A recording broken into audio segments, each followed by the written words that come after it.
Hier ist alte Schule, die goldene Ära des Automobils. Herzlich willkommen zur alten Schule, der Interviewreihe mit Menschen aus der goldenen Ära des Automobils. Mein Name ist Carsten Arndt und heute spreche ich mit einem ganz besonderen Gast. Und ich bin ein bisschen stolz, dass er sich Zeit für mich genommen hat, obwohl er nicht mal wusste, was ein Podcast ist. Aber es sei ihm verziehen, denn er wird dieses Jahr 91 Jahre alt. Die Rede ist von Herbert Linge. Walter Röhrl hat über ihn gesagt, die Firma Porsche wäre ohne ihn eine andere gewesen und ich denke, das wird jeder unterschreiben, der diese Folge gehört hat, denn so eine Karriere wird es heutzutage in der Automobilbranche nicht noch einmal geben. Er war einer der ersten Auszubildenden bei der damals noch jungen Firma Porsche. Er hat das Amerika-Geschäft der Marke entscheidend mit aufgebaut, wurde als Rennfahrer entdeckt, hat Steve McQueen im Film Le Mans gedoubelt und mit der von ihm gegründeten ONS-Sicherheitsstaffel unzähligen Rennfahrern das Leben gerettet. Ich habe dieses Gespräch schon vor einiger Zeit mit ihm geführt und ich muss häufig daran zurückdenken und vor allem an den Menschen Herbert Linge, vor allem wenn ich in den Zeitungen wieder von irgendwelchen Gearbankern oder selbstgerechten Automanagern lese, die ihre Kunden generalstabsmäßig betrogen haben, um irgendwelche Aktienkurse aufzupolieren.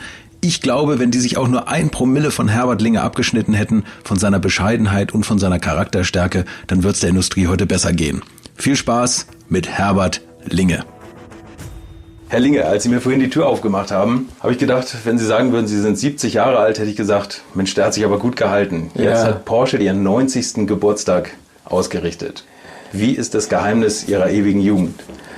Ja, ich weiß es nicht. Also vermutlich muss man ein bisschen Benzin im Blut sein, ja, das jung hält. Und auf der anderen Seite muss ich sagen, dass ich familiär auch gut gepflegt wurde und ein gewisser Lebenswandel ist einfach notwendig, um dieses Alter halbwegs ordentlich zu erreichen. Halbwegs ordentlich, das ist eine gute Untertreibung. Wenn man über Ihr Leben reden möchte, ist das bei einem 90-Jährigen ja immer so, da muss man schon sehr weit zurückgehen. 1928 sind Sie geboren. Wann haben Sie eigentlich so Ihre Leidenschaft für Autos entdeckt? Mein Vater hat zum damaligen Zeitpunkt schon ein Motorrad gehabt, was auch eine Seltenheit im Ort war. Ich glaube, das waren 3 oder 4 Motorräder und die haben Ausfahrten gemacht und die waren natürlich motorsportlich auch interessiert und haben sich für die damalige Formel-1-Zeit schon interessiert und das habe ich natürlich immer mitbekommen. Und meine Lehrer, die wollten eigentlich, dass ich in die höhere Schule gehe, um Lehrer werden zu können und das war natürlich zum damaligen Zeitpunkt für mich also kein Thema und mein Vater hat dann mitbekommen, dass die Firma Porsche eine Lehrwerkstatt eröffnet in Zuffenhausen und wir sind sofort dort hingefahren, haben uns vorgestellt und da waren natürlich Hunderte von Bewerbern schon vertreten und musste man Aufnahmeprüfung machen, kleine mündliche, ein bisschen praktische Aufgaben wurden gestellt und ich habe es dann geschafft, unter diese 8 Lehrlinge, die da ausgesucht wurden, zu kommen und die Lehre bei Porsche beginnen zu können. Das war 1942? Ja. Und Sie sind damals ja noch eingestellt worden, oder im Endeffekt war ja der Chef noch der alte Professor Porsche. Ja, der Chef war damals im Haus der alte Professor Porsche und was im Werk 1 damals bei Porsche gemacht wurde, das war natürlich zu diesem Zeitpunkt einige Militärentwicklung. Es war der Kübelwagen, der Schwimmwagen, der vom VW abgeleitet wurde und auch Panzerantriebe, Fahrwerke wurden zu dem Zeitpunkt bei Porsche gemacht. Aber wir hatten durch unseren Lehrmeister damals, der direkt im Kontakt immer stand mit Herrn Porsche, das Glück, dass wir nicht für irgendwelche Dienstleistungen während des Krieges, die ja nicht so selten waren, eingesetzt wurden, sondern wir konnten ganz strikt unseren Lehrplan, wie er vorgesehen war, 3 Jahre bis ins letzte Detail durcharbeiten und mussten keine sonstige Hilfs- oder Gelegenheitsarbeiten ausführen. Und mein damaliges Berichtshof, mein Buch über die Lehre, wo wir täglich unsere Berichte eintragen mussten und so weiter. Das zeugt davon, dass wir keine Stunden irgendwo im Werk sonst wie eingesetzt wurden. Okay, aber trotz allem sind Sie natürlich Leidtragende vom Krieg gewesen, weil das Werk dann geschlossen wurde. Und Porsche ist nach Österreich gegangen? Porsche wurde ja kurz vor Kriegsende verlagert wegen den vielen Bombenangriffen in Stuttgart nach Gmünd in Kärnten. Und die Lehrwerkstatt blieb weiterhin geöffnet. Und leider Gottes ist dann auch kurz vor Kriegsende noch bei einem Bombenangriff eine Bombe in die Lehrwerkstatt in die Nacht eingeschlagen und hat die ganze Lehrwerkstätte zerstört. Und das hatte zur Folge, dass unsere ganze Ausstellungsstücke und Maschinen alle vernichtet waren. Und dass meine Ausbildungsstücke alle noch vorhanden sind, habe ich dem Zufall zu verdanken, denn ich war als Jahrgangsbester, waren meine Lehrlingsstücke in der Gewerbeschule in Zuffenhausen ausgestellt im Lehrraum und die waren alle noch vorhanden. Das ist ja wirklich ein Riesenglück. Dann ist Porsche nach Stuttgart zurückgekehrt, 1948, 49 und hat das Werk wieder neu aufgebaut nach dem Krieg. Ja gut, die Zwischenzeit war natürlich sehr schwierig, denn das Werk war ja erst von Amerikanern besetzt und die hatten eine Werkstätte für Jeep, weil größere Fahrzeuge hatten in den Räumlichkeiten keinen Platz, haben die eingerichtet und die Leute, die noch hier waren, das waren verschiedene Betriebshandwerker, einige Meister, die die Wartung der Maschinen und des Gebäudes instand gehalten haben, sowie die Lehrlinge, soweit sie noch nicht eingezogen waren. Wir hatten die Möglichkeit, bei den Amerikanern zu arbeiten und wir haben dann nach 3 Jahren ungefähr kam die Nachricht, dass Professor Porsche für die Franzosen eine Entwicklung machen soll, ähnlich dem Volkswagen. Und dies sollte in Baden-Baden, das französische Zone zu dem Zeitpunkt war, stattfinden. Und da wurde angefragt, ob Leute bereit sind, dorthin zu gehen, um für ihn diese Anfangsarbeiten, die ersten Prototypen zu bauen. Und das war natürlich eine Aufgabe, die uns allen gut geschmeckt hat. Und wir sind dann mit 5 Mann in die französische Zone gezogen, um das zu machen. Die Franzosen die Offiziere haben uns eine Halle angemietet und eingerichtet, sodass wir dort arbeiten konnten. Und leider Gottes ist Professor Porsche dann inhaftiert worden. Das waren noch die Nachkriegsgeschichten.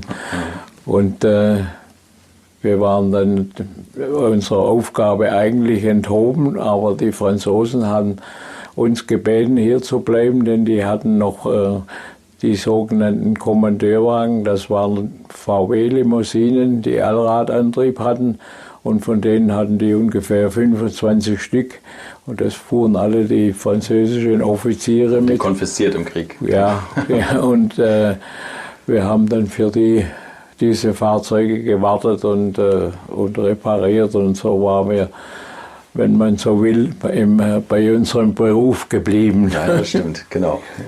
Dann kam 1948, war dann die Zeit vorbei und dann hat das Werk wieder aufgebaut. Ja, 1948 kam dann die Nachricht, dass Firma Porsche wieder zurückkommt nach Stuttgart und wir haben natürlich sofort dann unser Vertragsverhältnis in der französischen Zone in Baden-Baden gekündigt und sind wieder nach Stuttgart umgezogen, um beim Beginn der Firma hier zu sein, was sich allerdings noch einige Zeit hingezogen hat. Aber im November 1949 kam dann der Herr Komenda mit 2 Mitarbeitern und hat bei der Firma Reuter in Stuttgart in der Augustenstraße angefangen, den 356er zu zeichnen.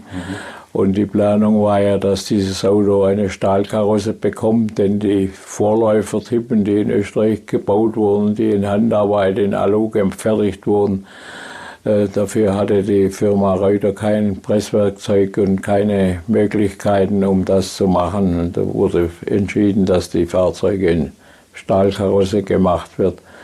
Und ich war dann, wenn man so will, der Erste wieder, der Hand anlegen konnte, nachdem die ersten Zeichnungen fertig waren. Ein Porsche 356, das ist ja unvorstellbar, ne? Dass es da noch Zeitzeugen gibt, die damit gebaut haben. Sie haben dann am 356 mitentwickelt, Testfahrten gemacht? Ja, die Testfahren war damals auch eine besondere Geschichte. Es entstand lediglich ein Fahrzeug, das wir im Anfang 51 dann fertiggestellt haben, zur Verfügung. Das war zum einen der Dienstwagen von Herrn Porsche, das war ein Versuchsfahrzeug, das war ein Kundenfahrzeug, also das war für alle Zwecke musste dieses Fahrzeug der Ferdinand gebraucht werden. Und unsere Versuchsfahrten oder Weiterentwicklungsversuche, die mussten deshalb immer übers Wochenende bei Nacht abgewickelt werden, denn unter der Woche wurde es als Maßnahme für die nächste Baureihe gebraucht. Und wenn der Chef ein Fahrzeug brauchte, war es auch nicht so greifbar. Also das war auch schon eine sehr mühselige Zeit, bis die ersten Autos halbwegs ordentlich in dem Zustand waren, wie wir das erwartet haben. Na, das denke ich. Aber man kann im Endeffekt sagen, dass Ihr Popometer dafür gesorgt hat, dass heute noch Porsche-Fans in aller Welt vom 356 schwärmen. Ja, ich hatte persönlich, das hatte ich auch schon von meinem Vater übernommen, mit dem Motorrad noch so kleine Sportveranstaltungen gefahren und Prüfern, und das hat mir natürlich die Möglichkeit gegeben, dass ich Kontakt hatte zu den Leuten, die zu diesem Zeitpunkt bereits Rallyes, internationale Rallyes fahren konnten und sich einen Porsche gewünscht haben oder bestellt haben und auch als erste bekommen haben. Und da hatte ich natürlich den Vorteil meinen Kollegen gegenüber, dass ich in dem Motorsport schon Bescheid wusste, wie dort die Dinge laufen und wie alles geht. Und deshalb wurde mir dann auch übertragen, dass ich die ganzen Fahrzeuge, die wir bauen, das waren am Anfang 2 bis 3 Stück pro Tag, später war es relativ schnell, ging es auf 5, 6 Autos pro Tag.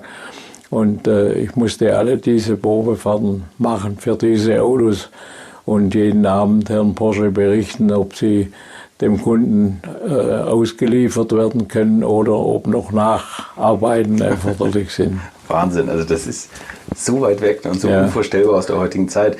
Durften Sie sich mal so ein Auto ausleihen, um irgendwelchen Frauen zu... Das war nicht möglich, sondern wenn wir etwas am Wochenende vielleicht mal die Möglichkeit hatten, bei einer Versuchsfahrt das zu koppeln mit einem privaten Besuch oder so etwas, das war möglich, das aber mehr war nicht drin. Okay. Wie war, wenn Sie sich zurückerinnern, der alte Professor Porsche als Chef? Die Hauptarbeit zum damaligen Zeitpunkt, die hat bereits in Wolfsburg stattgefunden. Okay. Und der Chef selber, also wir haben immer gesagt, der alte Professor Porsche, genau, Porsche, der kam nur zeitweilig nach Stuttgart ins Büro und dann auch für Besuche, um die technischen Fortschritte, die in den Werkstätten, in den Versuchswerkstätten gemacht wurden, zu besichtigen und den maßgebenden Leuten, die für die Wehrbeschaffung zuständig waren, zu zeigen. Und bei dieser Gelegenheit mussten die an der Lehrwerkstätte vorbeigehen ins Freigelände, wo die ganzen Besichtigungen immer stattfanden. Und das hat sich so alle paar Monate wiederholt. Und er kam dann mit riesem Gefolge immer vorbei.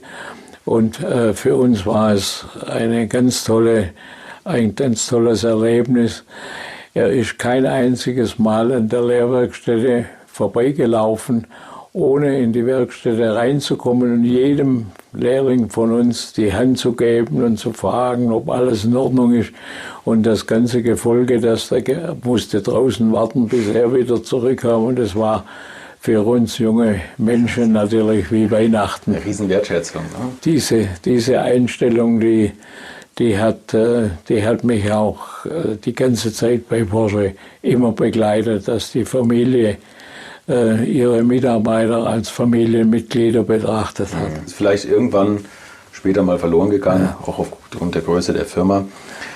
Dann haben Sie Ihre Lehre beendet, haben 356er gearbeitet und dann hat Porsche bemerkt, dass in Amerika viele Autos verkauft wurden. Und dann hat man... Viele der ersten Fahrzeuge gingen in die Schweiz zum damaligen Zeitpunkt. Und ich weiß jetzt nicht mehr genau, aber ich glaube, wir haben schon 50 oder 60 Fahrzeuge damals in die Schweiz verkauft und der Schweizer Vertreter, die haben gebeten, dass jemand vorbeikommt und da wurde ich ausgewählt und musste für einen Monat in die Schweiz und wir haben jeden einzelnen Kunden in der Schweiz zu Hause besucht, wurde ein Termin vorher abgesprochen, haben ihn besucht und gefragt, ob sein Auto alles in Ordnung ist, oder mal kurze Probefahrt machen, ein bisschen Vergaser einstellen, solche Dinge. Und das hat einen so tollen Eindruck bei der Schweizer Kundschaft hinterlassen. Ich habe Jahrzehnte später noch Mitteilungen bekommen von Leuten, dass das für sie eine unglaubliche Geschichte war, dass jemand vom Werk kommt und sich erkundigt, ob der Kunde mit dem Auto zufrieden ist. Denn die Leute waren natürlich verwöhnt, die hatten ja teilweise Jaguars und Ferrari und ähnliche Fahrzeuge und die haben gesagt, da hat noch nie jemand gefragt, ob wir zufrieden sind. Und dann kommt jemand vom Werk und das hat einen unglaublichen Eindruck hinterlassen. Und zwischenzeitlich war ja dann der Verkauf in Amerika, wo der Importeur, der Max Hoffmann, immer bat, mehr Auto zu bekommen. Und zeitweilig sind ja bis 50-60% der Produktion nach Amerika gegangen und die hatten dort riesige Schwierigkeiten, was der Verkehr, die Verkehrsdichte betrifft. Es war für uns unbekannt, dass man durch einen Tunnel, wo normale Durchfahrtszeit 5 Minuten ist, 2 Stunden braucht durch Stopp und Go. Und da sind natürlich Forderungen an das Auto gestellt worden, mit denen wir nie gerechnet haben. Wir wussten nicht, dass es so etwas gibt.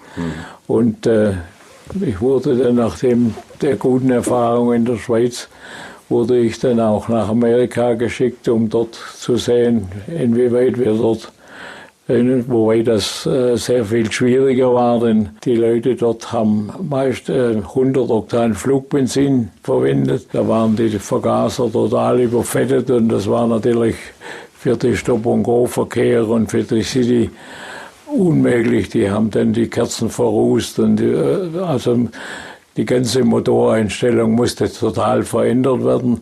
Und nachdem es keine Erfahrungswerte und keine Versuchswerte gab, war ich dann auf meine Kenntnisse angewiesen und offensichtlich ist mir es sehr gut gelungen. Ich habe also die ganze Fahrzeugflotte in Amerika damals umgestellt, ohne Prüfstandsversuche, ohne die Zubilligung des Hauses, denn die wussten ja nicht, wie die Anforderungen sind.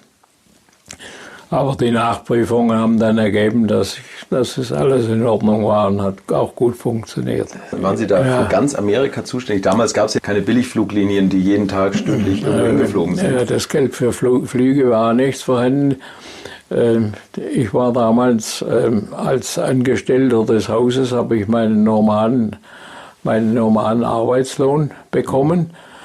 Und alles, was dort drüben an Sonderarbeiten und Dienstreisen gemacht wurde, wurde vom Importeur übernommen und er hat sehr großen Wert gelegt, dass da nicht gespart wird. Also er hat sich nicht gescheut, wenn in Miami ein Kunde eine Beschwerde hatte und unzufrieden war mit seinem Auto, dass ich nach Florida muss und das in Ordnung bringen.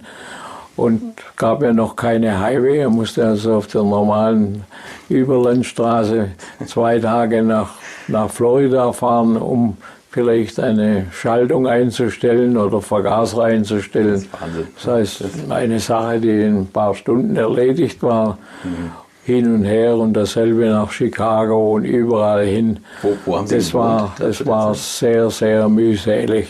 Das glaube ich. Wo waren Sie? In New York oder wo haben Sie gewohnt? Ich war in New York nochmal stationiert. Der Max Hoffmann hat dort auch eine Werkstatt gehabt, wo ich die ganze Versuchseinbauten schon mal machen konnte, sodass ich nicht so viel Material mitnehmen wollte. Das war auch immer ein Problem, denn die Händler damals, die hatten ja noch überhaupt keine Ersatzteile im Lager, denn sie wussten ja nicht, was wird gebraucht. Und wir haben natürlich sehr bald festgestellt, dass der Schwerpunkt eben war mit der Kupplung, und das kam natürlich auch daher, dass die Leute gewohnt waren, großvolumige Motoren mit Automatik zu fahren, und bei vielen musste ich erst erklären, warum da eine Kupplung da ist und dass man die möglichst auch benutzen sollte.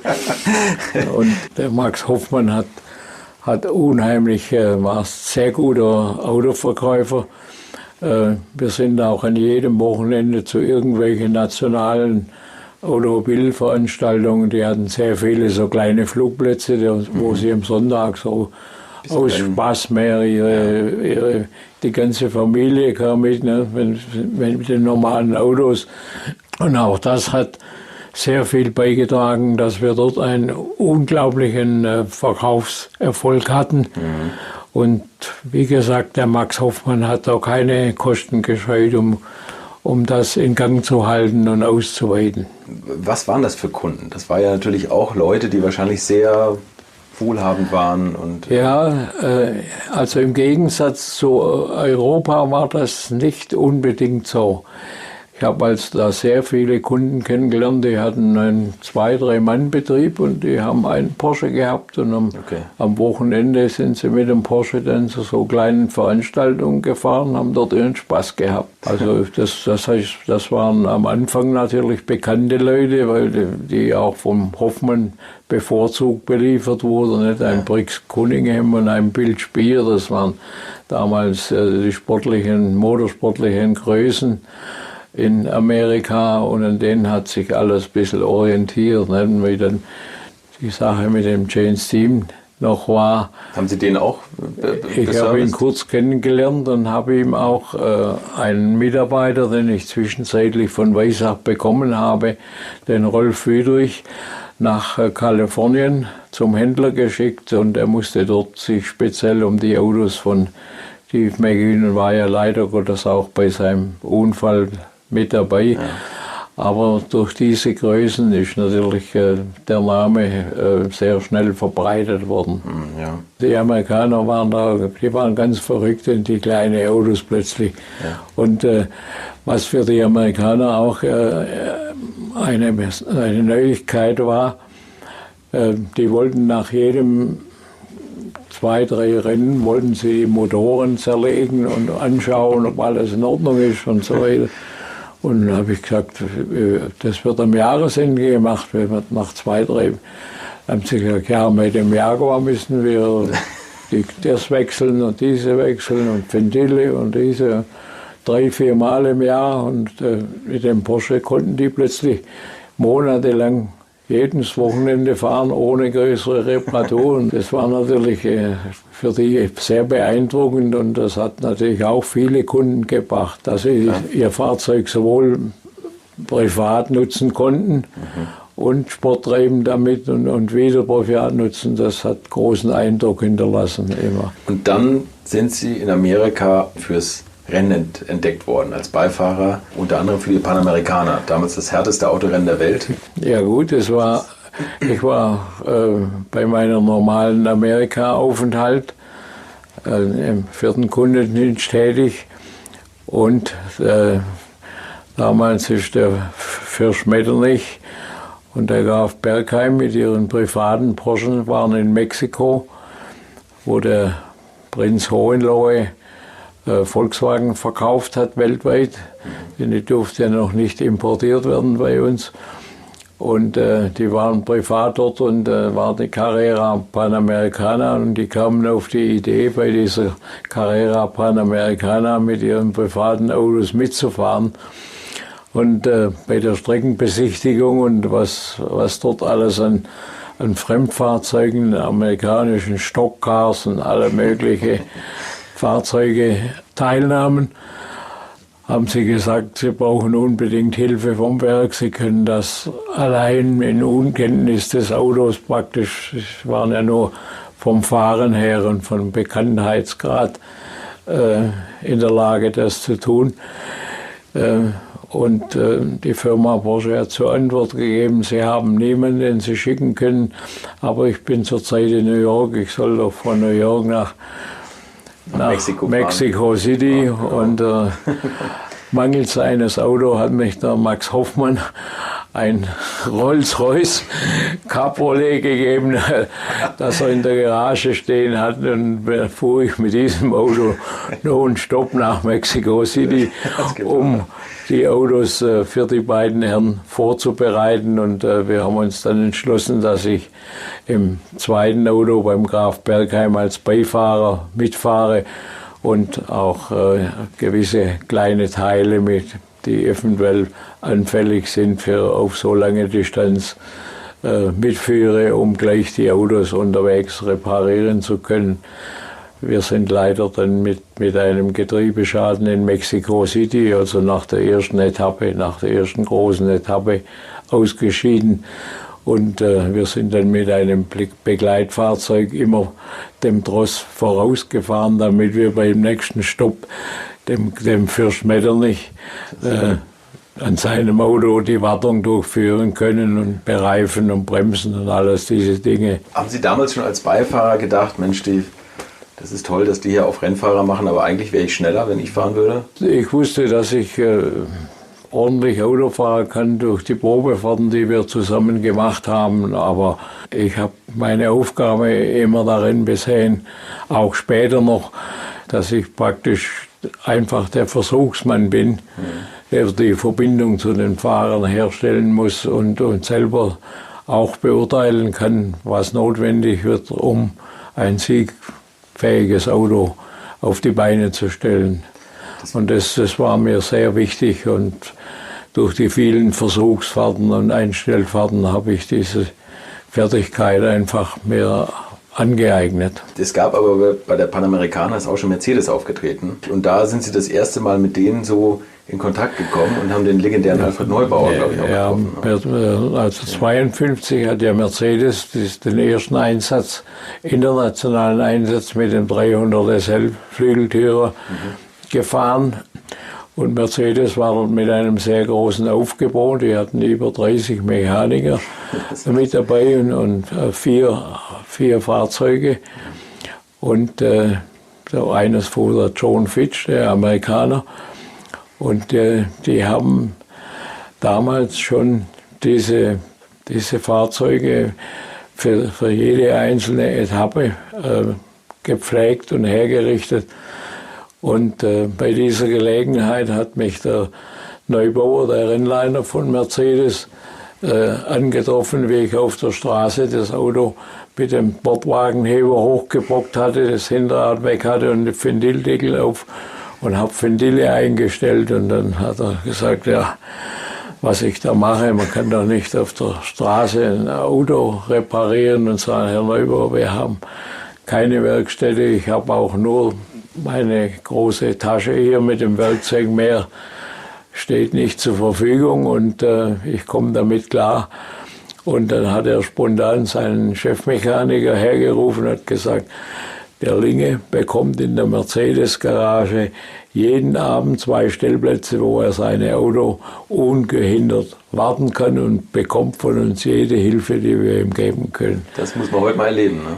Ja, das war natürlich für mich eine ganz tolle Hilfe, um die Fahrzeuge in gutem Zustand zu halten. Ja, heute würden Sie lachend vorbeigehen. Ich hab in einer Nachtetappe musste ich bei dem Metternich sogar die Zylinderköpfe abnehmen, weil die durch die Verwendung von diesem Flugbenzin sind die Ventile gern verharzt, und da haben die immer, war die Gefahr, dass ein Ventilschaden eintritt.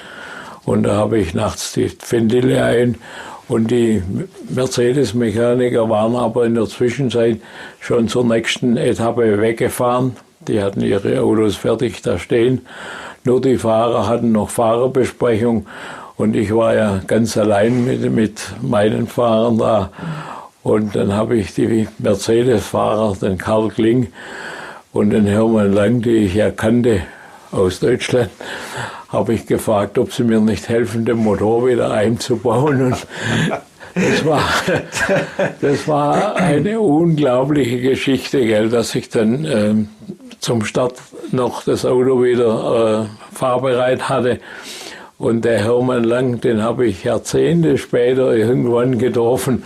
Und das Erste, was er sagte, das war sein tolles Erlebnis, wo wir zusammen in Mexiko den Motor eingebaut haben. Das ist so unvorstellbar. Ja. 1954 war dann das Jahr, wo Sie auch selber als Rennfahrer das erste Mal... Ja, bei einem meiner Aufenthalte im Werk musste ich mich ja immer wieder auf die neuesten Veränderungen und umbauen. Es gab in der Zwischenzeit andere Kupplungen, es gab andere Getriebe, es gab das Synchrongetriebe, also es gab auch der 4-Nockenwellenmotor war schon in der Entwicklung, sodass ich immer wieder Betriebsanleitungen oder Unterlagen, technische, waren zu dem Zeitpunkt noch nicht vorhanden. Und dann musste ich immer zurückkommen und mir die Fertigkeiten in diesen neuen Dingen wieder anzueignen. Und in dieser Zeit, wie ich hier war, und war der Motor vom Fuhrmann, der 4-Nockenwellenmotor auf dem Prüfstand. Und ich konnte da bei den Prüfstandsversuchen mit dabei sein in der Nacht. Und da hat die Firma beschlossen, dass der Spider, der ja auch schon lief, mit dem 4-Nockenwellenmotor bei der Mille Miglia 54 eingesetzt werden soll, international im ersten großen Rennen. Und dafür wurde der Hans Hörmann, der ja bereits als Nachwuchsfahrer bei Mercedes nominiert war, auserkoren, um diesen Einsatz zu machen. Und bei der Frage, ob er mit Beifahrer fahren will, das war den Fahrern freigestellt oder ohne Beifahrer, hat er spontan gesagt, er würde sich freuen, wenn ich mit ihm fahren könnte. Ich kannte ihn von früher her, wo er noch mit dem 356er kleine Rallyes fuhr und ich noch in Deutschland war. Und so kam ich dann als Beifahrer zum Hans Hörmann, was natürlich durch unsere Arbeit, die wir im Vortraining gemacht haben und auch von Neubauer damals im Mercedes, der im gleichen Hotel gewohnt hat, sehr beobachtet wurden, dass wir ein ganz tolles Streckenbuch fertigen. Und wir haben also wir sind morgens 4 oder 5 Uhr losgefahren mit einem normalen Porsche, Strecke abgefahren. Ich habe mir die ganzen Notizen gemacht und abends, wenn wir zurückkamen, so nachts um 22 Uhr, saß Meister Neubauer noch im Hoteleingang und hat gewartet, bis einige Kunden oder Fahrer wieder zurückkommen vom Trainingsfahrten. Und da hat er natürlich gesehen, was wir an Arbeit da gemacht haben täglich. Und wir haben die komplette Strecke, und ich habe dann in der Nacht das ins Reine geschrieben und am nächsten Tag wurde das abgefahren, ob alles stimmt. Und dann kam die nächste Etappe, so haben wir die komplette Strecke gemacht. Und da war der Neubauer, der war so eingenommen von dieser Geschichte, denn nachdem der Hans Hörmann als zukünftiger Mercedes-Fahrer nominiert war, konnten wir ihm ja nicht verwehren, dass er da Einblick drin nimmt und diese Sache mitbekommt. Außerdem hat der Huschke von Hanstein, der damals Rennleiter war, da auch keine Einwände dagegen, dass wir den Mercedes-Leuten das zeigen. Und der hat dann gebeten, dass der Moss im nächsten Jahr mit diesen Unterlagen das Training aufnehmen kann. Und der Beifahrer von Moss, der Jenkinson, so ein Motorradrennfahrer, der hat dann diese Aufschriebe von uns angepasst auf den Mercedes. Also, wenn wir etwas von einem Gang und nicht Geschwindigkeit geschrieben hatten. Das hat jetzt nicht gepasst zwischen dem Porsche und dem Mercedes, hat er berichtigt und hat das Ganze auch auf eine Rolle gemacht. Okay. Denn er hatte Angst beim Umblättern in dem offenen Auto, dass er das falsche Blatt erwies. Und er hat nachher zu uns gesagt, ohne diese Hilfe, die er da hatte von seinem Beifahrer, der so toll war, die hat dazu geführt, dass er einen absoluten Streckenrekord fahren konnte. Der Alfred Neubauer hat es dann ja mit Ihrem Gebetbuch mitbekommen auf Geschwindigkeit. Gab es da Abwerbungsversuche eigentlich, dass er gesagt hat, kommen Sie mit dem Hans Hermann gleich mit? Ja gut, nachdem der Hans Hermann, ich war mit Hans Hermann beim ersten Rennen in Reims, wo er gleich auf Anhieb die schnellste Runde fuhr mit dem Mercedes. Und der Neubauer war von der Art und Weise, wie wir in Mexiko gearbeitet haben und bei der Mille Miglia, das hat ihm irgendwie imponiert. Er hat mich also immer wieder gebeten, ich möchte doch zu Mercedes kommen in die Rennabteilung. Und für mich war zum damaligen Zeitpunkt schon erkennbar, dass die Größenordnung von Mercedes natürlich zu unseren Betriebsabläufen, wie wir sie bei Porsche gekannt und gepflegt haben, überhaupt nicht passt. Das war eine völlig andere Dimension. Und ich habe ihm auch gesagt, bei Porsche kann ich oder muss ich alles machen können. Und da gibt es keine verschiedenen Abteilungen, die Motoren machen, Getriebe fahren. Das gibt es bei uns nicht, muss jeder alles können. Und bei Mercedes habe ich ja gesehen in Mexiko, dass es schon Gruppen waren, die sich nur um ihre Fahrzeugteile gekümmert haben. Und dann habe ich noch gesagt, und dann habe ich auch die Gelegenheit bei Porsche ab und zu, wenn ein Fahrermangel besteht oder ein viertes Fahrzeug vorhanden ist, ein Versuchswagen oder etwas, dass ich den im Rennen mitfahren kann und dadurch meine Fahrpraxis verbessern kann und messen kann mit unseren Rennfahrern. Und dann hat er gesagt, ja, das können wir bei Mercedes auch Ihnen bieten, aber der Glaube hat mir gefehlt dazu. Und ich muss aber dazu sagen, dass er Jahre später angerufen hat und gesagt, er möchte mal sein Versprechen wahrmachen. Der Eugen Böhringer hat gebeten, ob ich mit ihm nicht das 6-Stunden-Rennen im Brands Hatch mit dem 300er See fahren will. Und da habe ich gesagt, da muss ich natürlich bei der Geschäftsleitung, bei Herrn Porsche nachfragen, ob er das genehmigt. Sagt er hat schon alles geregelt mit Herrn Porsche. Da sind Sie Mercedes gefahren? Ja, da fuhr ich mit das 6-Stunden-Rennen im Brands Hatch mit dem Eugen Böhringer. Wir haben damals die Tourenwagenklasse gewonnen. Waren Sie schneller als der Werksfahrer? Ja, wir waren. Der Eugen hat natürlich dieses Auto sehr gut gekannt und er wusste, dass das war ein relativ schweres Auto, dass man mit der Bremse, ich war verwöhnt von guten Bremsen, wir hatten ganz tolle Bremsen in den ersten Porsche schon. Und da gab es ein paar Schwachstellen, die wir aufhatten. Die muss man natürlich auch wissen und darauf Rücksicht nehmen bei Langstreckenrennen. Allgemein Ihr Leben, sagen wir jetzt mal als Rennfahrer, Sie waren ja nie nur Rennfahrer, sondern, wie Sie ja schon gesagt haben, immer auch im Versuch. Haben Sie da, wie das heute so sein würde, Rücksicht drauf genommen, dass Sie gesagt haben, jetzt muss ich meine Ernährung umstellen, jetzt muss ich aufhören zu rauchen? Ich glaube, Sie haben damals geraucht. Oder hat man einfach gesagt, na, das passt schon so jetzt? Ich habe das schon ernst genommen, aber ich habe auch nie einen Vertrag als Fahrer gehabt, keinen. Sondern das wurde immer von Fall zu Fall und entschieden.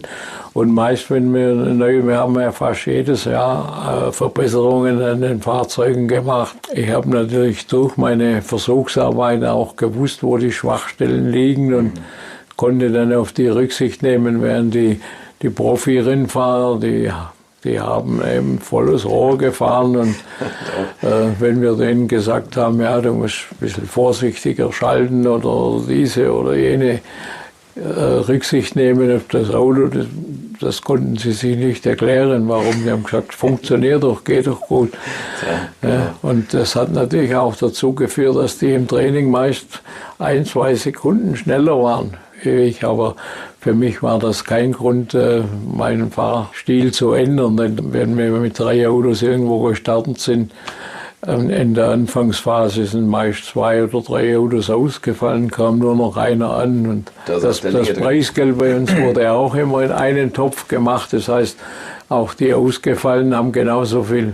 Es gab ja nicht so hohe Preisgelder, wurde dann aufgeteilt unter der kompletten Mannschaft und dem Rennleiter. Sie sind auch damals immer auf Achse zu den Rennen gefahren, ne? Die Transportmöglichkeiten waren nicht überall gegeben und wir zweimal in Le Mans, wenn wir mit 4 Autos unterwegs waren, wir hatten nur die Möglichkeit, 3 Fahrzeuge aufzuladen. Dann habe ich das 4. Auto per Achse zum Rennen gefahren und eines der Autos, das noch lief, am Schluss wieder nach Hause gefahren.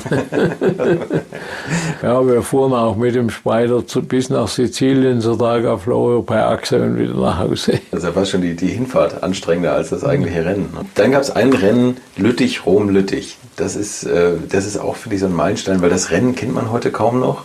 Und das ist eine unglaubliche Belastung, wenn man die Streckenlänge hört. Also vielleicht können Sie dazu noch mal kurz was erzählen. Da sind Sie mit dem Helmut Polenski gefahren.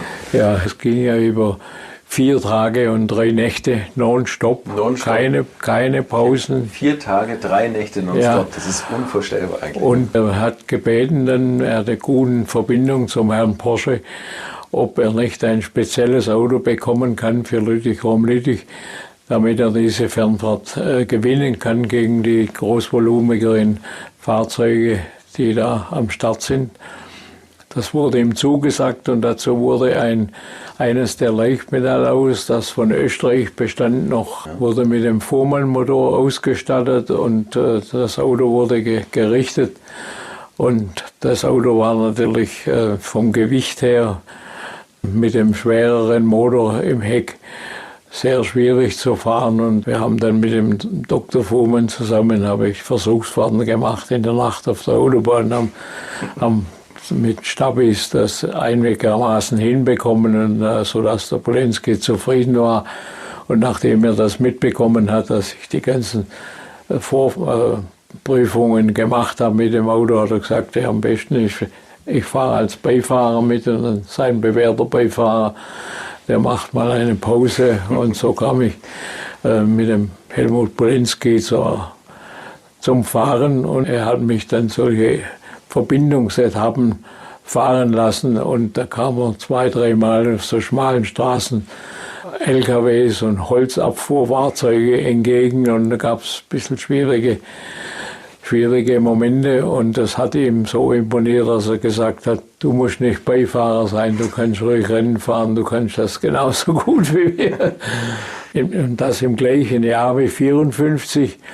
Das heißt, es war jetzt die Mille-Miglia, dann die Lüttich-Rom-Lüttich, und dann kam die Tour de France, wo der französische Meister den ersten Spider bekommen hat, und dann gesagt, er möchte natürlich auch, dass ich als Beifahrer mitkomme, aber das war der Claude Storres. Der Claude Storres, ja, und er hat, da bin ich mit dem Auto von Stuttgart nach Paris, da war das Auto vorgestellt worden beim Importeur, und wir sind dann zusammen nach Nizza zum Start gefahren, und das ging ja über 8 Tage auf 10 Rundstreckenrennen auf allen Rennstrecken in Frankreich, 9 Bergrennen, ein paar Sonderprüfungen, und wir sind mit dem Spider, damals haben wir die Sportwagenklasse gewonnen und waren Zweite im Gesamtklassement hinter dem BRA mit dem 3-Liter Gordini. Das ist unglaublich, und was ganz besonders an diesem Rennen ist, dass Sie Schwäbisch sprechen und der Claude Storres Französisch. Das war sehr schwierig. Ja, also ich habe natürlich sehr schnell, als Beifahrer musste man ja auch sagen, links, rechts, schneller, langsam. Ja. Das haben wir natürlich schneller hingekriegt, aber er kannte auch nicht Englisch, gell? Das war der Papa vom Claude Storres, der fuhr auf der Strecke als Begleitfahrzeug, fuhr der mit. Und wenn wir irgendwo einen Stopp hatten oder beim Tanken, dann kam der Papa immer und hat wieder dolmetscht, wenn irgendwas zu besprechen war. Können Sie kurz erklären, was er falsch macht? Aber wir kamen ganz gut zusammen zurecht, ja. Dann kam Le Mans. Ein Riesenkapitel in Ihrem Leben oder in Ihrer Rennfahrerkarriere. 11 Mal haben Sie teilgenommen. Vielleicht können Sie ein bisschen was über die verschiedenen Autos erzählen, die Sie da gefahren sind. Ja gut, und im Zeitpunkt der 50er und 60er Jahre, wo wir praktisch mit der Basis 356 Carrera oder Abarth Carrera und diesen 356er GT-Autos fuhren, da war für uns ja natürlich das einzige Maß, dass wir möglichst unfallfrei und ohne Schaden durchkommen, um die Klasse zu gewinnen.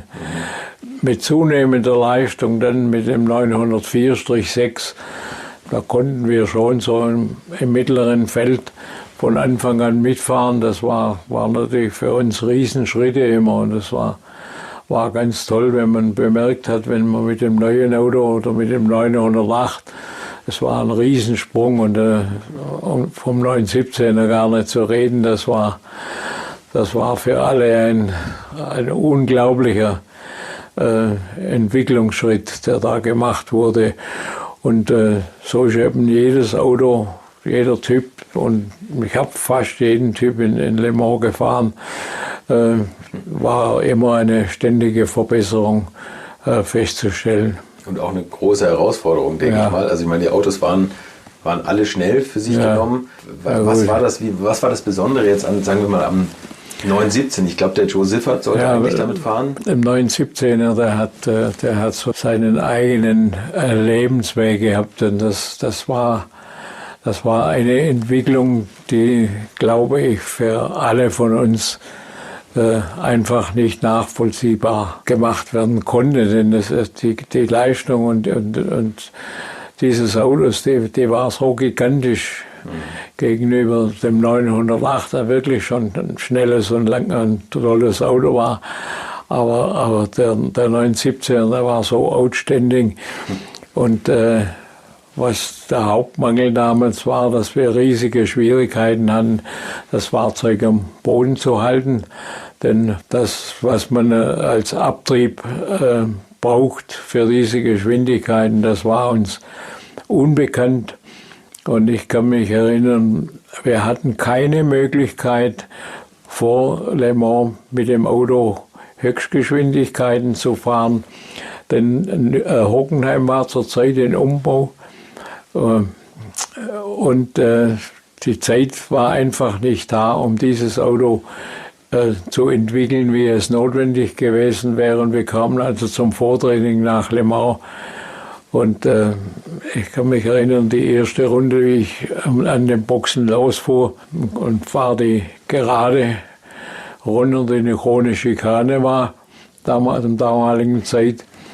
Und da habe ich gedacht, na, kommt das Schild 400 Meter. Da denke ich, wieso haben die jetzt die Strecke verkürzt und sagen das nicht? Auf die Idee, dass ich so schnell war, dass ich bereits am Ende der Gerade war, da kam ich im ersten Moment überhaupt nicht. Erst wie ich dann über die Kuppe kam, da weiß ich, jetzt bin ich unten in Mühlsand. Jetzt wird es Zeit zum Bremsen. Und wir konnten auch sehr bald dann feststellen, dass bei offen, wo der Wald war, da so unterbrochen und diese Schneisen, da gab es immer so ein bisschen Seitenwind. Und da konnte man fühlen, wie das Auto anfängt abzuheben und man hat gehört, hinten die Hinterräder drehen durch. Man musste da also vorsichtig vom Gas gehen, dass es sich wieder beruhigt. Und das hat auch dazu geführt, dass ein Joe Siffert, der damals einer der furchtlosen Rennfahrer der Zeit galt, schon nach 2 Runden gesagt hat, das ist ihm mit dem Auto zu gefährlich. Er fühlt sich im 908 lang viel wohler und er gibt dem Auto für Le Mans noch noch keine Chance. Okay. Vielleicht bis zum nächsten Mal, aber jetzt in diesem Zustand nicht. Und dann sind Sie gefahren?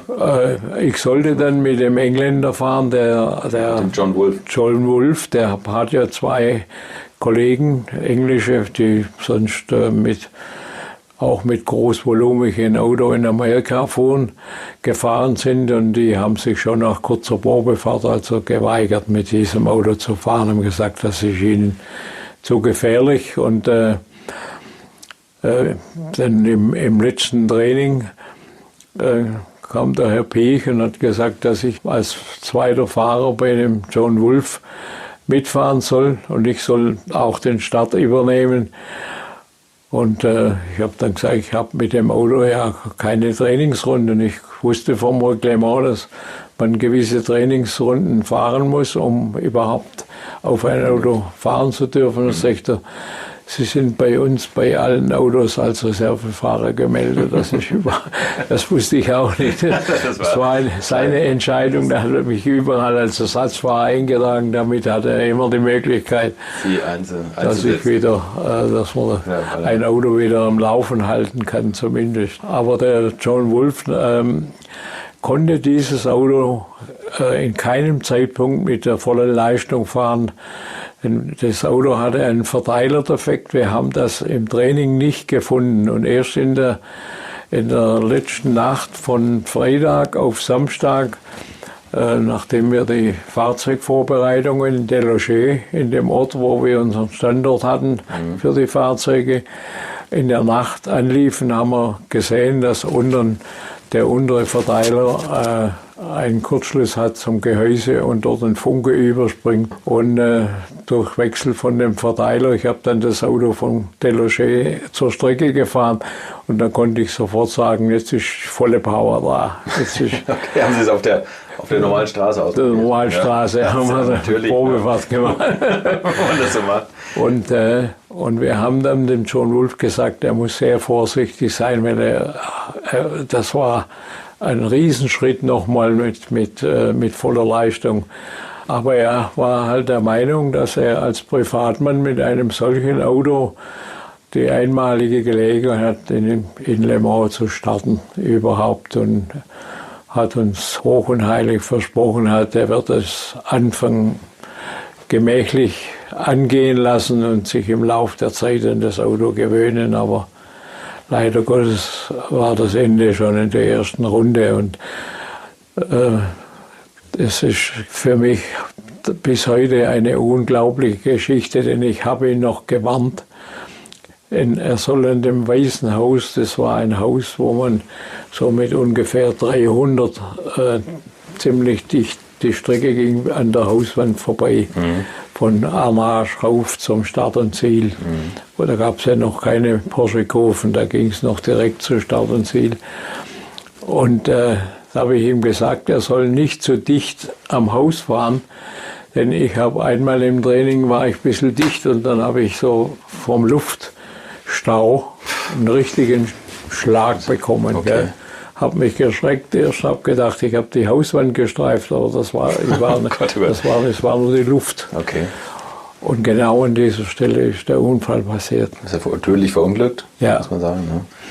Also er ist dann abgekommen von der Strecke, er hat nichts berührt, aber das war genau das, was ich ihm vorher gesagt habe. Und da gab es aber noch eine kurze Verwirrung, weil Sie sollten ja eigentlich das Rennen starten. Ja. Und Ihre Frau hat zu Hause gesessen und das... Ja, na gut, es war bekannt, dass immer bekannt gegeben wurde, wer der Startfahrer ist. Und ich war vom Piech eingeteilt als Startfahrer, hat gesagt, er kennt das Auto, kennt die Strecke. Und John Wolf soll sich nachher in Ruhe das alles anschauen. Aber wie gesagt, wir konnten ihn nicht dazu überreden, dass er mir den Start überlässt, sondern er wollte unbedingt selber diese Gelegenheit nutzen, um in Le Mans am Start zu sein. Ein ganz großes Kapitel, und dann schließen wir, glaube ich, Le Mans ab, war natürlich der legendäre Film mit Steve McQueen, Le Mans. Ja, also diese Geschichte mit dem 917 war ja 69. Und der Steve McQueen, der sich in 69 in Sebring zweiten Platz mit einem 908. Er hat sich in den Kopf gesetzt, einen Le Mans-Film zu drehen. Und bei der Nennung für das 24-Stunden-Rennen 1970 hat der Veranstalter das abgelehnt. Er hat gesagt, sie lassen erstens keine Kamerawagen zu im Rennen. Und die Versicherung vom Steve McQueen hat gesagt, sie erlaubt ihm nicht, im Rennen zu fahren.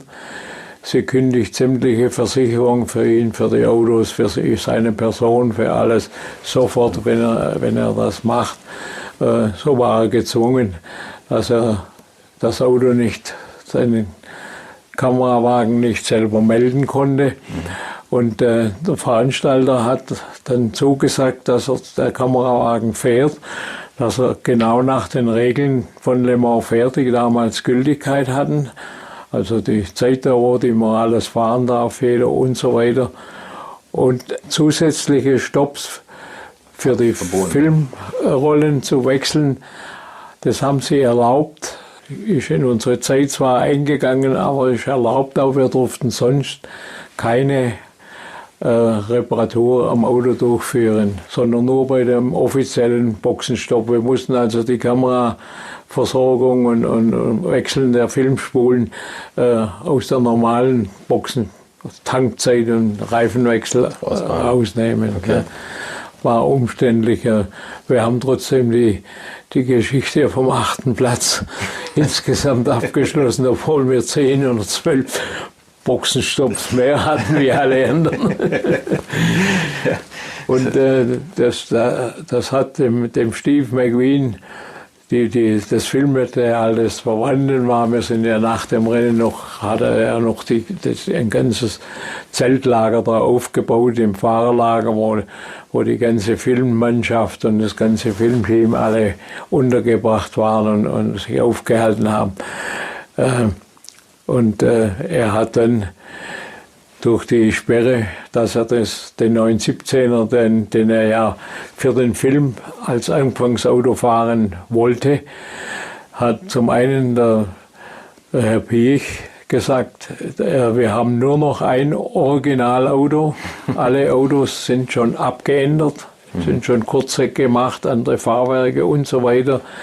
Und er möchte, dass dieses Auto ins Museum kommt. Und er hat den Steve McQueen gebeten, dass er nur mich mit dem Auto fahren lässt. Und so habe ich dann die ganzen Szenen, wo eigentlich der Steve McQueen im Film vorkommt, musste ich die ganzen Szenen fahren. Sind Sie gefahren? Weil Sie ihm auch ähnlich sahen? Oder war das ja, wurde verkleidet. Helm, alles wurde natürlich geändert, okay. Klar. Ja, toll. Und das war dieser Nachdreh hat wahrscheinlich auch noch eine Zeit lang gedauert, oder? Wir haben ja noch ich glaube, waren 4 Wochen. Ja, haben Sie da noch in Frankreich wurde noch gefilmt, dass die Filmaufnahmen in die Originalaufnahmen vom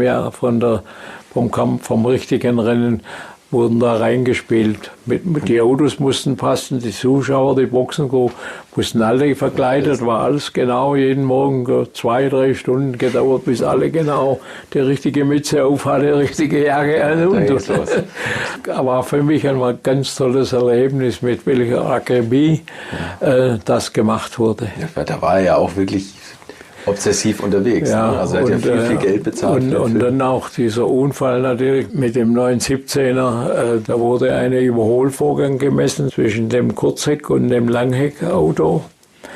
Und der sollte auf der Mühlsandgerade unterhalb von dem sogenannten Café, das ist, waren die Kameras aufgebaut. Ich weiß den Abstand nicht. Ich denke, so waren 60 oder 100 Meter.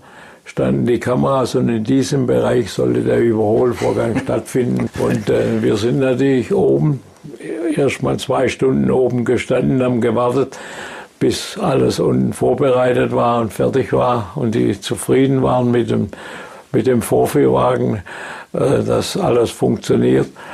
Und das hat natürlich nie gepasst. Entweder war ich sollte den Steve McQueen überholen in diesem kurzen Bereich, Und wir haben dort so ungefähr eine Geschwindigkeit von 340 Kilometer gehabt.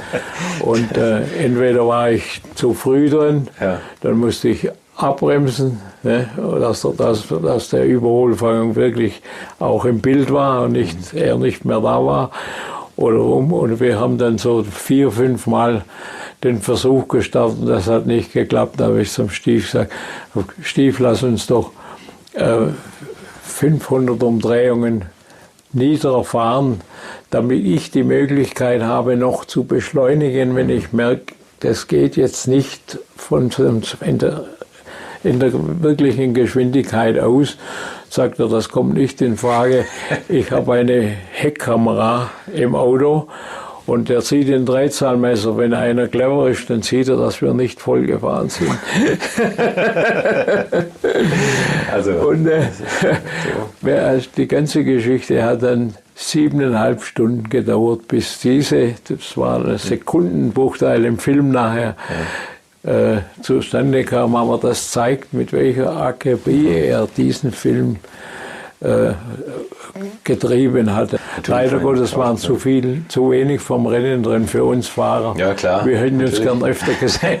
Dass sie nur den 8. Platz geschafft haben. Das stimmt. Aber wir werden den Film künftig mit anderen Augen sehen nochmal. Ja. Wie war Steve McQueen als Typ so für Sie? War sehr zurückhaltend. Das war ein ganz, ganz tolles Verhältnis. Also war da nicht dieser Großkopferte, wie wir sagen, Mann, sondern er hat sich genau wie wir bewegt und mit uns geredet und zusammengearbeitet. Das war für mich ein ganz fantastisches Erlebnis, mit einem solchen Menschen tagelang zusammenarbeiten zu dürfen. Und hat er sich Fahrtipps abgeholt von Ihnen? Er konnte sehr gut Auto fahren, er hatte das wirklich nicht notwendig. Okay. Also ich hätte ihm ohne weiteres ein Fahrerlebnis mit dem 17er zugetraut. Ist auch bekannt dafür, aber manchmal ist es ja so ein bisschen Legende. Er war sehr gut, Autofahrer, kein Thema. Okay, ja, Wahnsinn. Wie war das mit Groupies? Waren da viele französische Frauen, die gemerkt haben, das sind Dreharbeiten, da gucken wir mal, ob wir ihn kennenlernen? Wir wussten, dass es dazugehört, ne, die Geschichte. Und er hat ja sich in den Pausen waren wir ja immer in der Garage mit unseren Autos beschäftigt oder die Kameraleute mit ihren Geräten und so weiter. Für uns war das kein Thema. Okay. Toll. Ein Wahnsinnserlebnis. Und jetzt reden wir mal so ein bisschen über Ihre Arbeit, weniger als Rennfahrer, sondern mehr als Entwickler bei Porsche. Und von Ihnen kommt ja der bei Porsche häufig zitierte Satz: Die Entwicklung des 911er war doch ein Klacks, das ist uns so reingelaufen. Der Kontakt zum Junior, der war sehr eng, weil er direkt neben meinem Büro hatte sein kleines Studio gehabt. Und da wurde das Lasterheft gemacht, was man für Vorstellungen hat, was das Auto können soll, was ungefähr werden soll draus und so weiter. Und aus dieser Geschichte heraus ist unheimlich viel umgesetzt worden. Und da kam auch der Spruch her, dass ich gesagt habe, naja, wir haben da gar nicht groß Vorversuche gemacht, sondern wir wussten, was ist am 356er nicht mehr entwicklungsfähig, wo geht es weiter, wo finden wir irgendwo ein Ende, wo wir keine Lösung dafür haben. Und wenn das dann so umgesetzt wird, wie die ganzen Ingenieure, die damit beteiligt waren und Mechaniker und alle, zusammen mit dem Herrn Porsche und mit dem Herrn Cominda zusammensitzen und ein Lasterheft machen, dann war das eigentlich kein großes, für uns, kein großes, wir wussten nicht, um nichts kämpfen, sondern das ist im Lasterheft drin gestanden und es wurde gemacht und hat funktioniert. Es war von Grund auf ein komplett neu entwickeltes Auto. Was war da so das Hauptding, wo Sie gesagt haben, also das geht beim 356er gar nicht mehr? Ja gut, wir wussten, dass beim Motor keine Möglichkeit ist mit dem Vierzylinder, mit Leistungssteigerung. Wir sind da wirklich am Ende. Dieser 4-Nockerwelle-Motor, der im Sportauto drin war, der hätte zwar von der Leistung her gut, aber der war viel zu teuer und zu kompliziert. Das musste also ein einfacher Motor sein und nicht mal beim Sechszylinder-Boxermotor gelandet ist. Ja. Und so ging es mit dem Getriebe und mit allen Dingen auch. Die Vorderachse, wir wollten mehr Federweg, wir wollten einstellbar haben und. Was alles am 356er nicht war.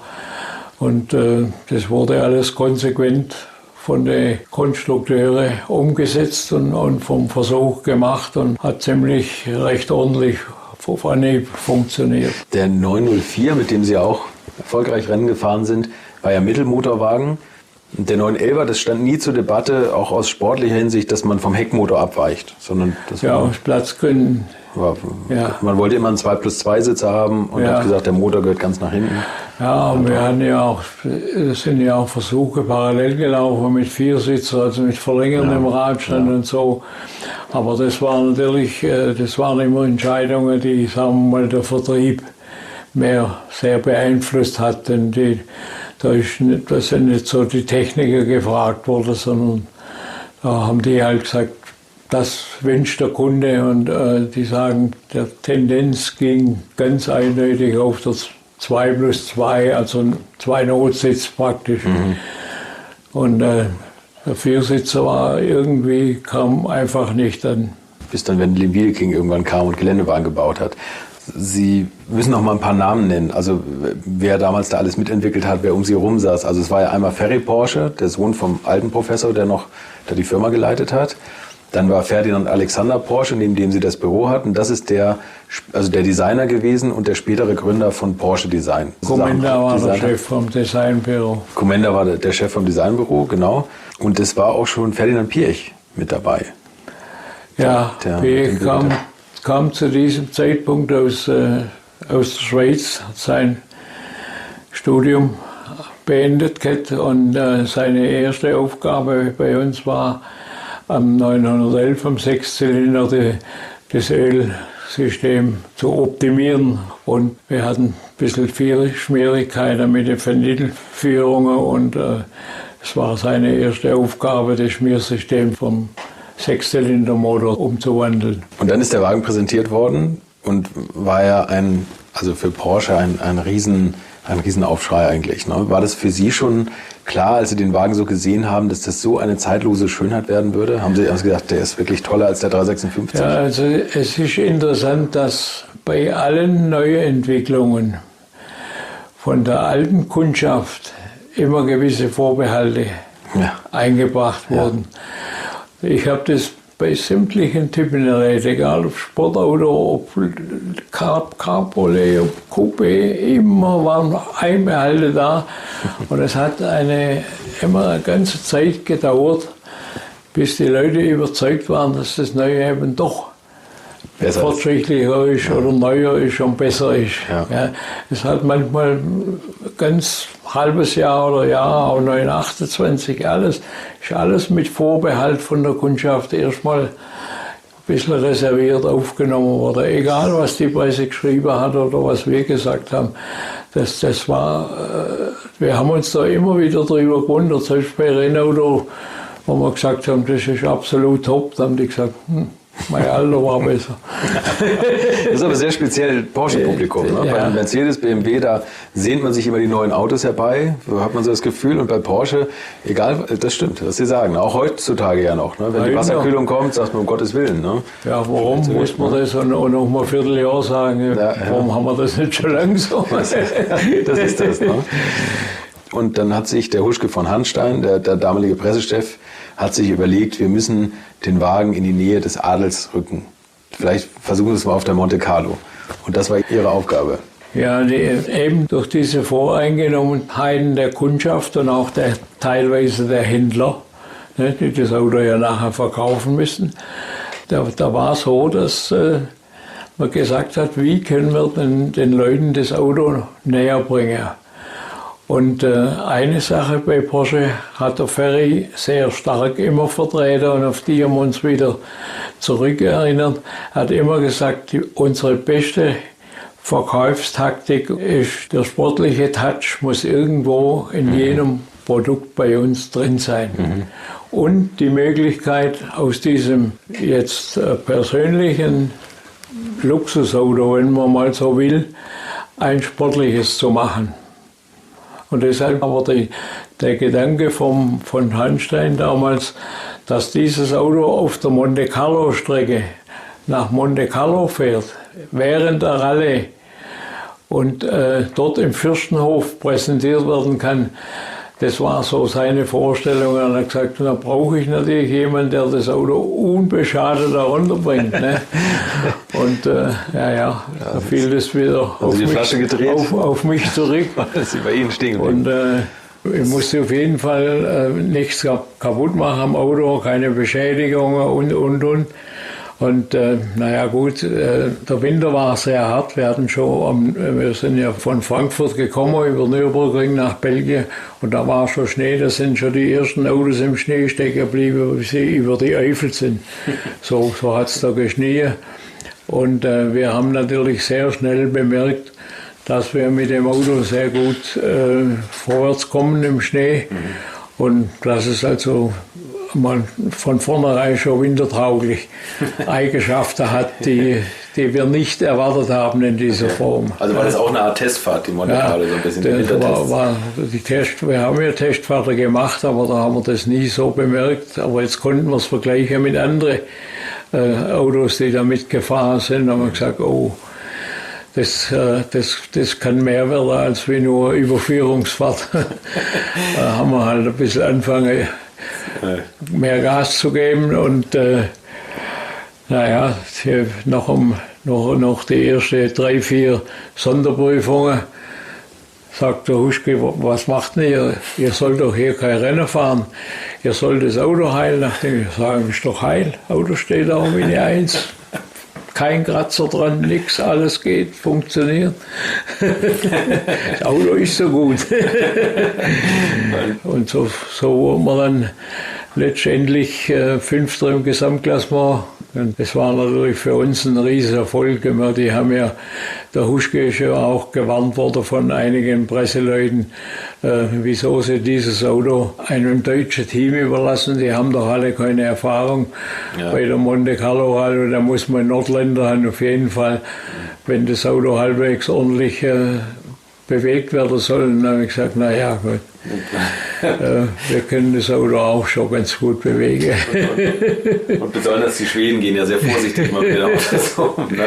Und dann hat Prinz Renier sie empfangen vom Fürstenhof mit dem, es gab die geforderten Fotos und es hat bei Ihnen noch für eine Wagenwäsche gereicht. Vorher.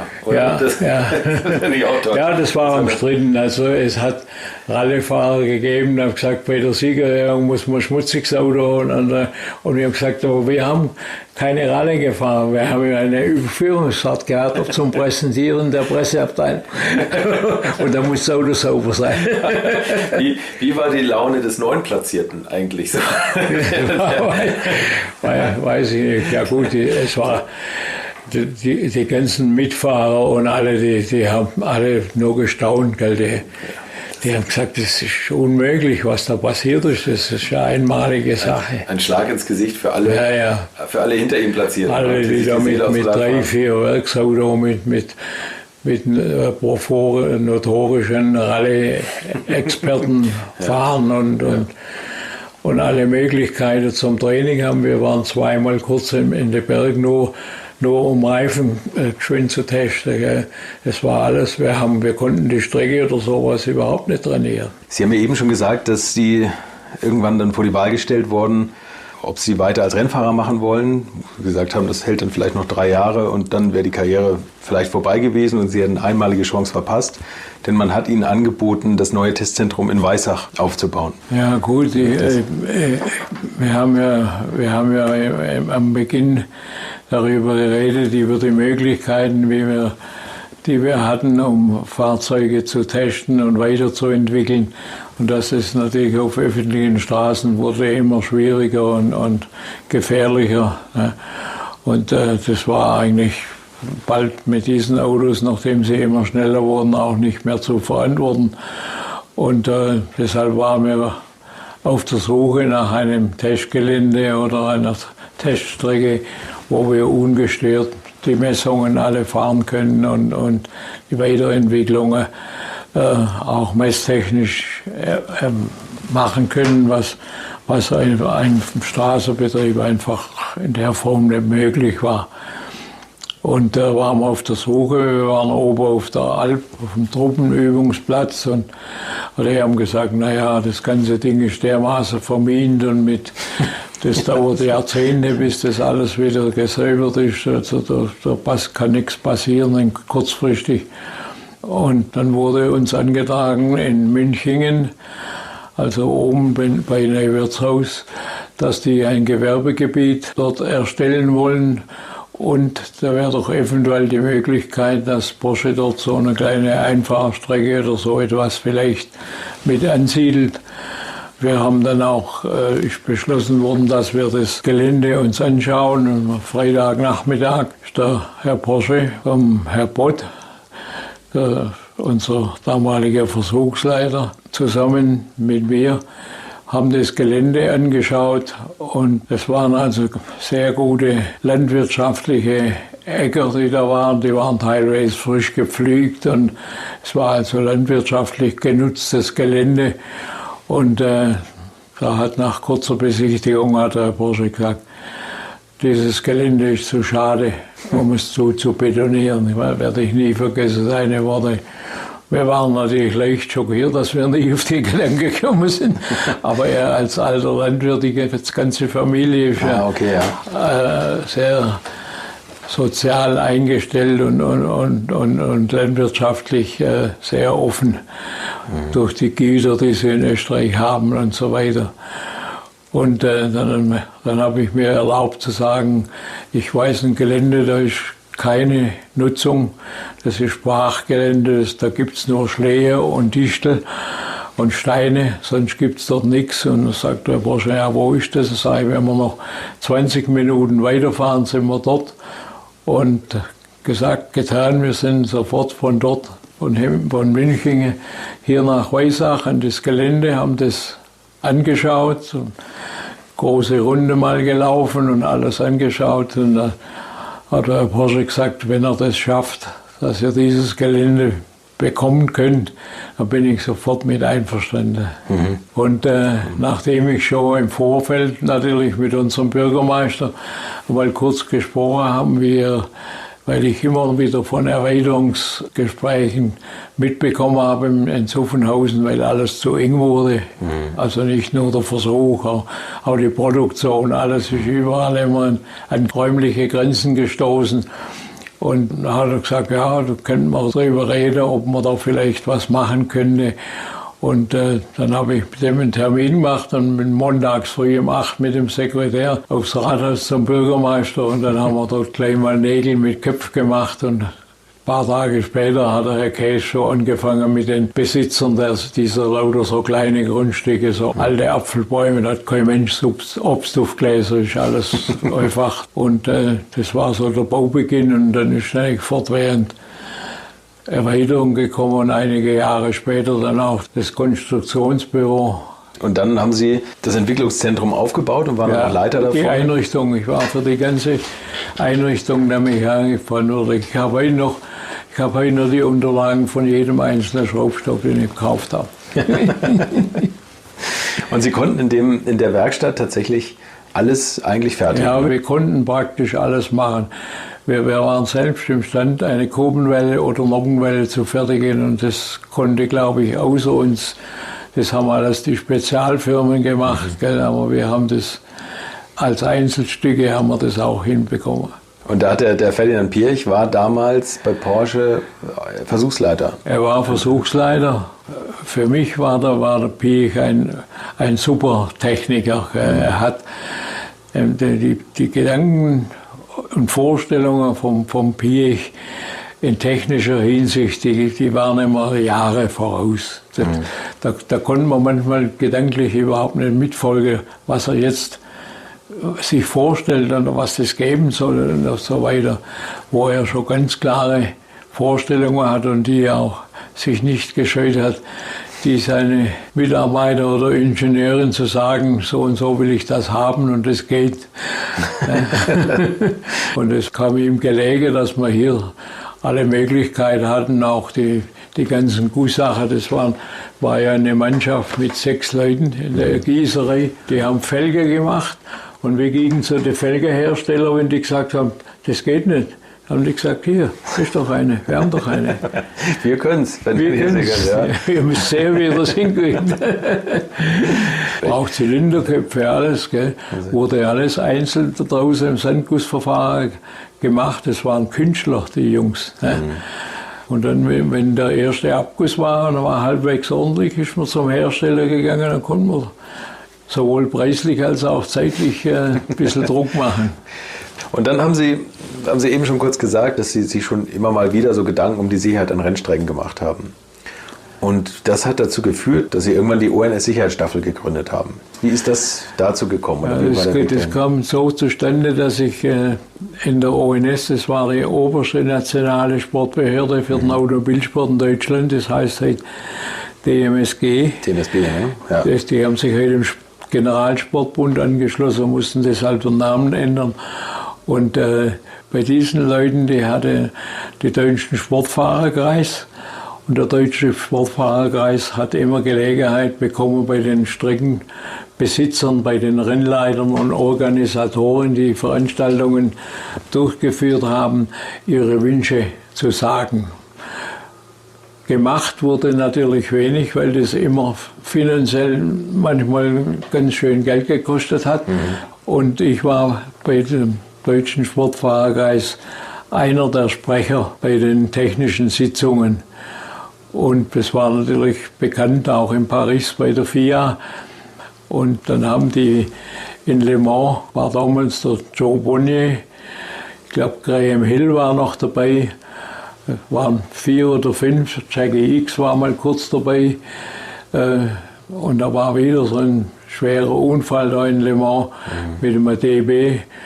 Und dann haben die gesagt, wir müssen unsere Interessen einfach besser vertreten und müssen die in Paris durchdrücken. Und nachdem sie wussten, dass ich mit dem Sport selber jetzt eigentlich einen Schlussstrich gezogen wurde, haben sie gesagt, du könntest das doch übernehmen. Ne?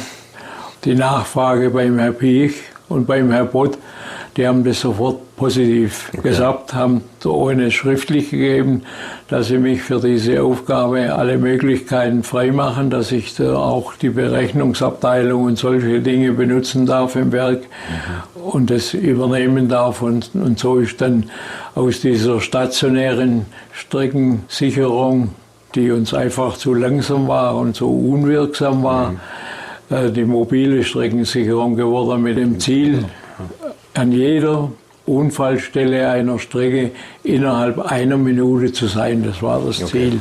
Und vorher standen die Ordner. Vorher waren die vielleicht 200 Meter.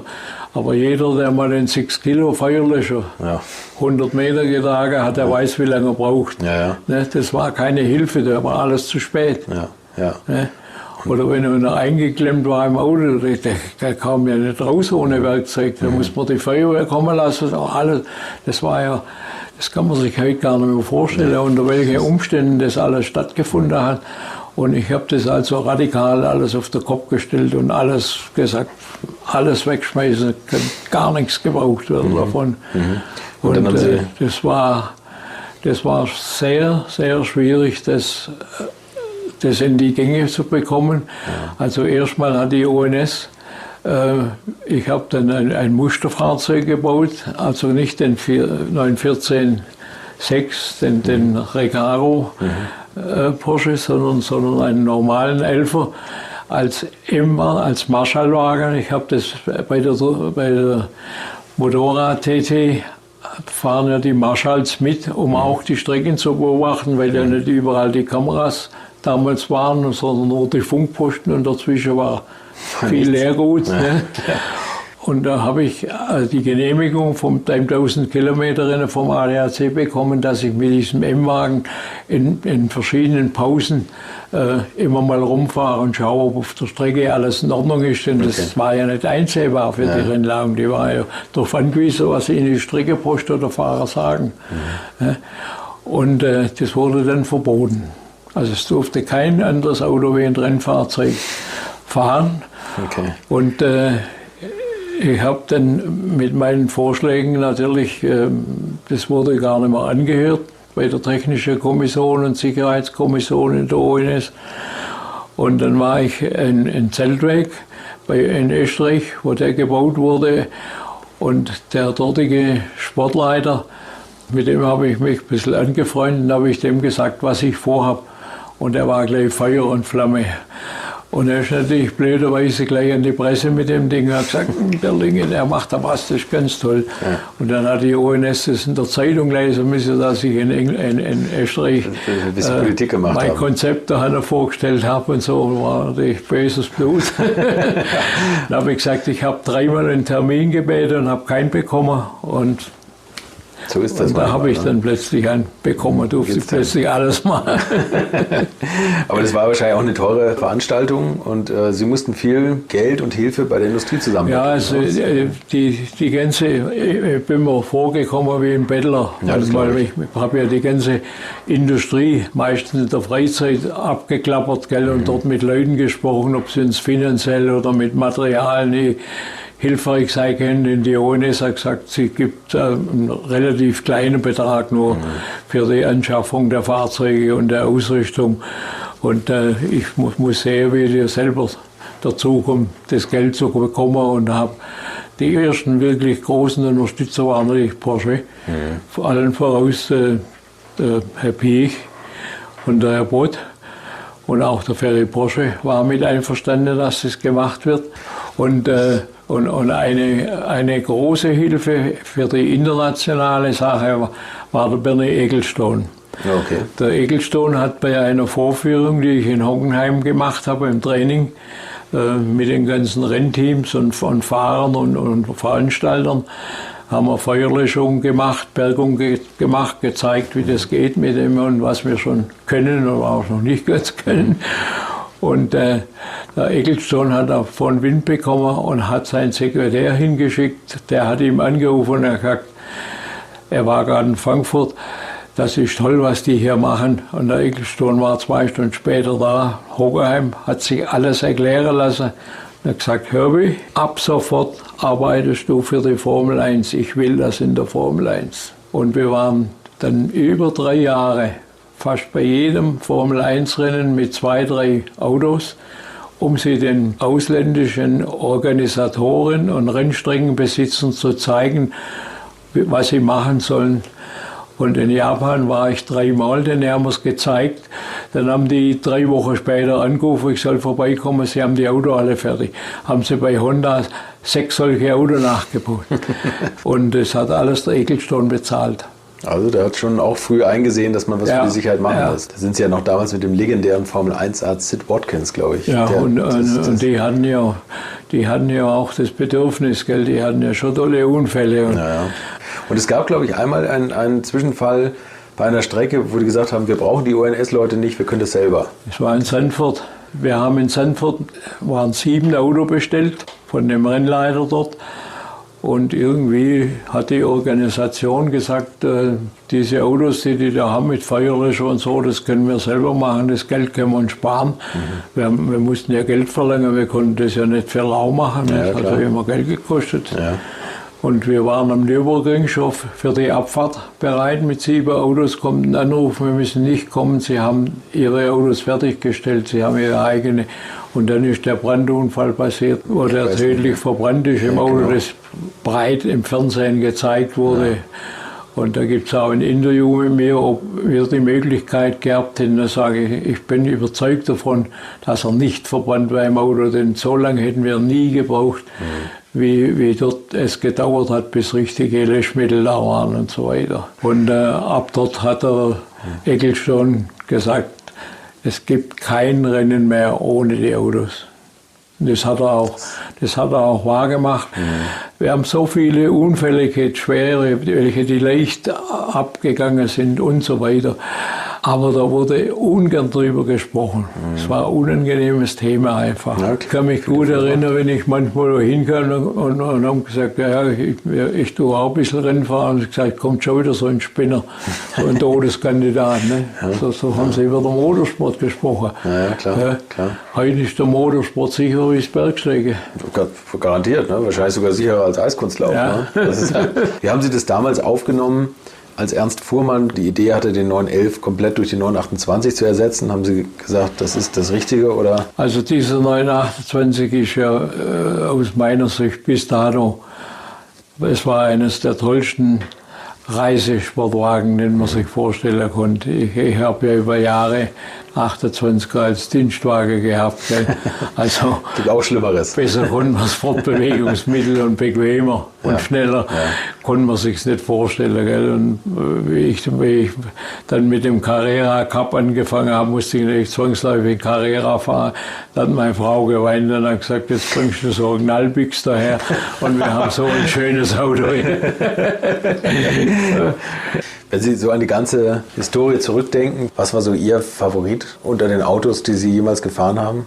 Also so aus reinem, so als aus sportlicher Sicht ein bisschen oder sportlich angehaucht, war für mich der 904. Eigentlich ein tolles Auto, gell? Mit dem Auto konnte man Bredlerholer fahren, mit dem konnte man Rallye fahren, da konnte man Rennen fahren, waren wir immer bei der Musik. Und das konnte man nicht mit vielen Autos. Wir haben viele schnelle Autos gehabt, aber die waren nicht besonders geeignet, um in eine Tiefgarage reinzufahren oder sonst was.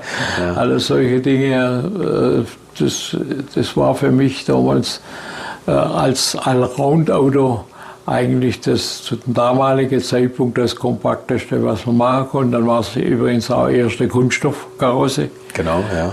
Die uns auch ganze Menge Schwierigkeiten bereitet hat. Also das war für mich schon ein Fahrzeug, wo man gesagt hat, hier haben wir mal wirklich alles drin, was man eigentlich gern haben wollte. Ob es perfekt ist, ist eine andere Frage, aber es ist drin. Gab es irgendwelche interessanten Entwicklungsaufträge in Weissach, an die Sie gerne zurückdenken, wo Sie sagen, das war mal eine Herausforderung nochmal? Auch Fremdaufträge meinetwegen? Das ist ein bisschen ein ungeliebtes Kind. Das war die Tätigkeit bei der Leopard-Entwicklung.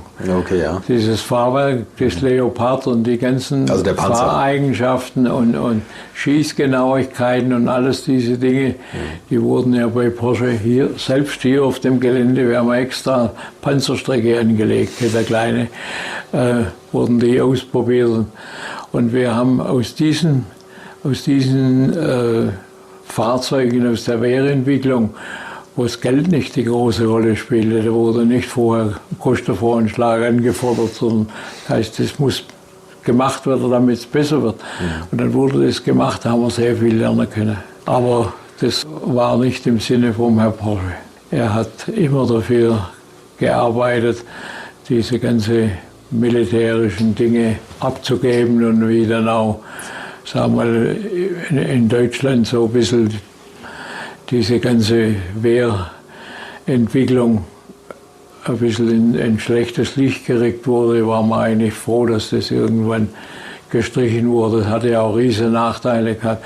Ich durfte zum Beispiel nicht ins Ausland, weil ich war sogenannter Wissensträger bei der Militärentwicklung. Okay. Und da musste ich in Bonn Genehmigung holen, dass ich in DDR fahren durfte. Oder in Schweiz oder irgendwo hin. Und die hat 4 Monate gedauert, bis die kam. Und wir waren eigentlich froh, dass das war auch unbeständig, gell? Weil die Anschlussaufträge, die sind manchmal ausgeblieben oder aus irgendwelchen Gründen spät gekommen. Und dann hat man Leute eingestellt, die waren eingearbeitet und musste man die mit irgendwelchen Hilfsarbeiter beschäftigen, bis wieder ein neuer Auftrag da war und alles. Okay. Es war kein erfreuliches Betriebsablauf.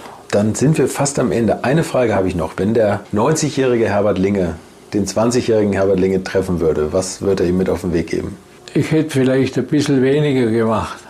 wie damals. Aber ich hätte es, sagen wir mal, nach außen gründlicher gemacht. Ich habe sehr viele Dinge immer gemacht und wir haben da nicht drüber geredet, sondern das ist alles im Stillen passiert und wurde erst später wieder ein bisschen rausgehoben und so weiter. Und also es gehört einfach auch zu seinem Ergebnis und seinem zufriedenstellenden Ergebnis dazu, dass man eine gewisse Achtung von außen erhält. Und die hat natürlich durch diese verbissene Arbeit, die wir da immer gemacht haben, ohne groß drüber zu reden, ein bisschen gelitten.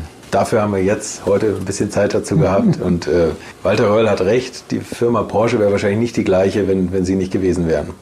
Vielen Dank, Herbert Linge, dass Sie sich die Zeit genommen haben. Ich danke Ihnen.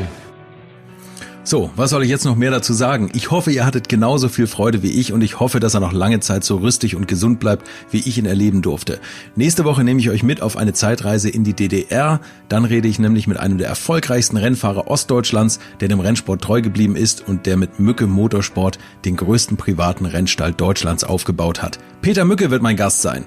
Der hat wilde Sachen konstruiert damals. Freut euch drauf. Bis dahin eine schöne Woche.